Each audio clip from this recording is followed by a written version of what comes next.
국가가 내 땅을 가져간다고? 토지 수용 절차부터 보상까지 완전 정리. 모든 정보 토지사랑 TV 채널에서 분석해봅니다. 첫째, 토지 수용의 개념입니다.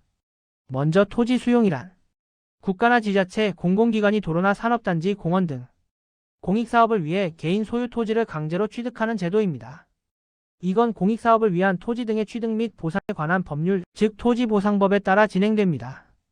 쉽게 말해 당신의 땅이 나라의 사업에 꼭 필요하니 대신 정당한 보상을 주고 양도받겠다는 뜻이죠.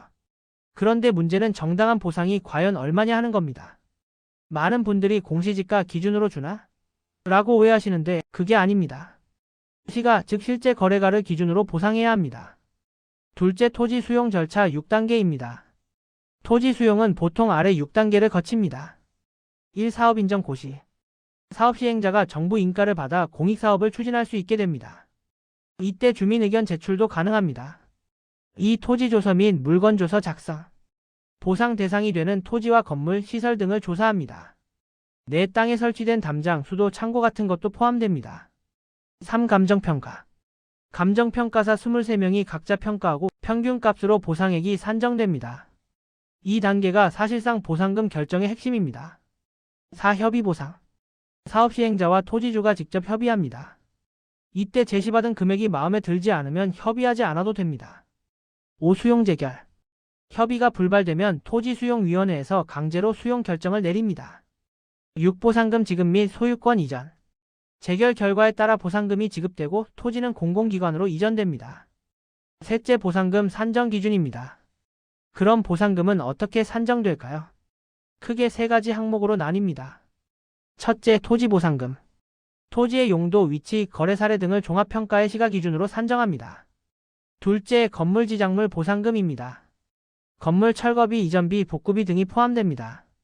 셋째, 이주 및 영업손실 보상금 내용입니다. 거주지나 상가를 옮겨야 하는 경우 이사비, 영업손실비가 추가로 지급됩니다. 여기서 가장 중요한 점은 공시지가가 아니라 감정평가사가 산정한 실제 시가라는 것입니다.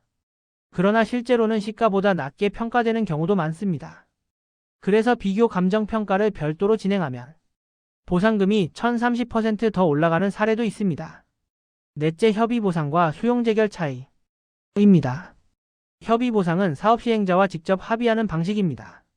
서로 금액에 동의하면 계약서 작성 후 바로 지급됩니다. 하지만 금액이 낮다고 느껴질 경우 수용재결로 넘어갑니다. 이 단계에서는 토지수용위원회가 강제로 보상액을 결정하고 소유주가 동의하지 않아도 보상금이 법원에 공탁됩니다. 중요한 건 공탁됐다고 끝이 아닙니다. 보상금이 적절하지 않다면 이의신청이나 증액소송으로 다시 다툴 수 있습니다. 다섯째, 보상금이 적을 때의 대처법. 보상금이 시세보다 낮다고 느껴질 땐 아래 3단계로 대응하세요. 이의신청. 재결신청 후 30일 이내에 이의신청을 제기합니다.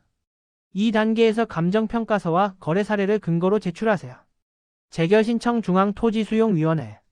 지방위원회 결과에 불복할 경우 중앙위원회에 재심을 청구할 수 있습니다. 보상금 증액소송 내용입니다. 행정법원에 소송을 제기해 시가 대비 부족한 부분을 인정받을 수 있습니다. 실제 사례로는 감정평가가 시가보다 25% 낮게 평가된 거니 소송을 통해 1억 원 이상 증액된 경우도 있습니다. 여섯째, 이주대책 및 생활보상 내용입니다. 수용으로 집이나 가게를 잃게 되면 금전 보상 외에도 이주대책이 함께 마련됩니다. 이주자 택지 공급 내용입니다. 새로운 주거용 부지나 아파트를 우선 분양받을 수 있습니다. 생활대책비 내용. 상가나 공장 이전 비용, 영업손실 보전금이 추가 지급됩니다. 농민 보상 내용입니다. 농지 수용 시 영농손실 보상금이 지급됩니다.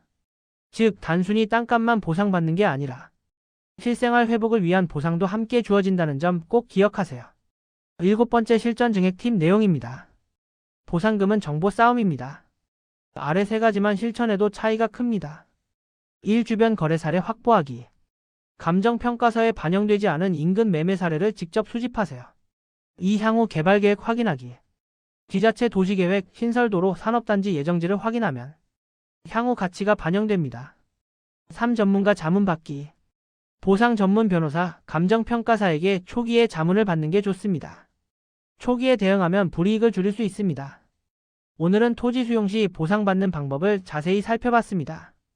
공익사업이라도 내 권리는 스스로 지켜야 합니다. 감정평가서 한 장, 의견서 한 통이 결과적으로 수천만 원을 바꿀 수도 있습니다. 토지사랑TV에서는 회원님들께 도움되는 정보를 주기적으로 제공합니다. 구독, 좋아요, 알림 설정 부탁드립니다.